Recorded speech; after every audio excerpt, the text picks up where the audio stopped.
Hello everyone, my name is Andres Salinas. This is my review of the movie COCO, rated 8.4 out of 10 IMDb, a critical platform used by anyone and everyone in the movie making industry. This movie was produced by Darla K. Anderson and directed by Lee Unkrich. This movie was voiced by some of the most talented actors in Hispanic land cinema today. Some of these voices include Gabriel Iglesias as one of the clerks, Benjamin Bratt as Ernesto de la Cruz, Jaime Camo as the protagonist's father or Papa, and the actor who voiced the film's protagonist, Miguel, Anthony Gonzalez. This movie is an amazing celebration of one of Mexico's most prized traditions, Dia de los Muertos. Dia de los Muertos, it tells the story of a young boy who rebels against his family in pursuit of his true calling. He finds himself in the land of the dead, and with the help of a man who is being forgotten in time, Hector, and his ever so loyal companion, Dante, he must make his way back to the land of the living before sunrise. That is, unless he wants to stay in the land of the dead for the rest of his... Well, never mind. I think you get my point. One of the things that I really appreciated about this film is the dedication, love, care, and time that was obviously put into this film. Many of the crew, including animators, were sent to Mexico for a few months while in the making of this movie. I think it really shows. I feel like this film really hit the nail on the head in regards to really capturing the essence and charm of average Mexican lifestyle. I appreciate that this didn't feed us the Mexico that we usually see, such as Cancun, Cabo, or Acapulco. It took inspiration from the architecture, the food, the music, and the true spirit of the Mexican people.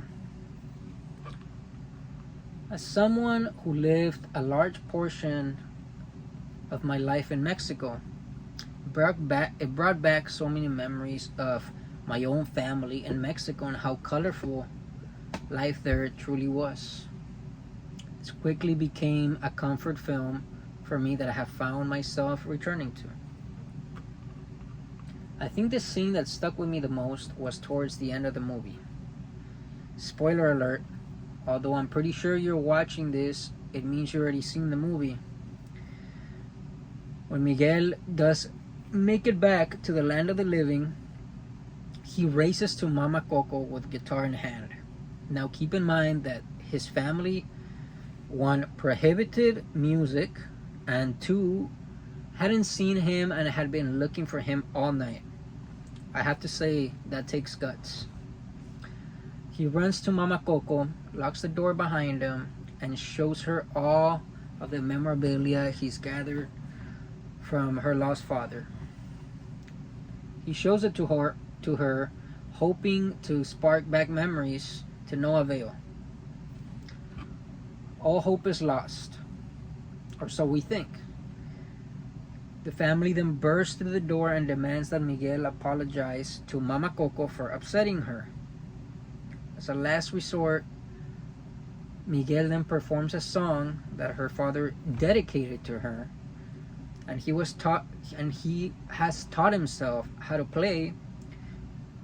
What stuck with me about this scene was not only the wonderful way that it evokes emotions from the audience, but the incredible attention to detail, from the vibration of the guitar strings to the trembling of his grandmother's chin as she's doing her best to hold back the tears,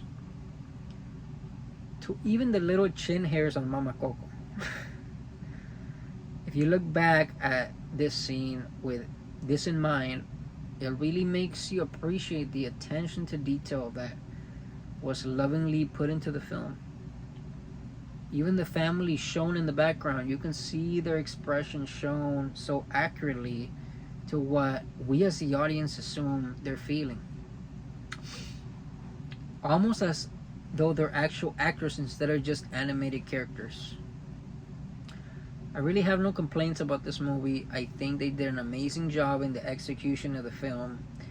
I would be lying if I said I didn't truly think this film was a masterpiece. To wrap it up, I really enjoyed this class and enjoyed having an excuse to watch such interesting films, even films that I didn't think I would like or even ever watch on my own. I found surprisingly great.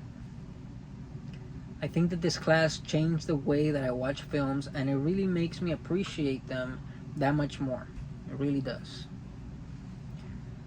It opened my mind up to different genres of films to watch. To return the favor, I think it's my turn to recommend some movies. And I have a couple I think y'all should watch. One of my personal favorites that scarred me as a kid is The Ring. Scary movie The Ring. Another one that was actually introduced to me by my girlfriend and I quickly came to love is the original Halloween movie.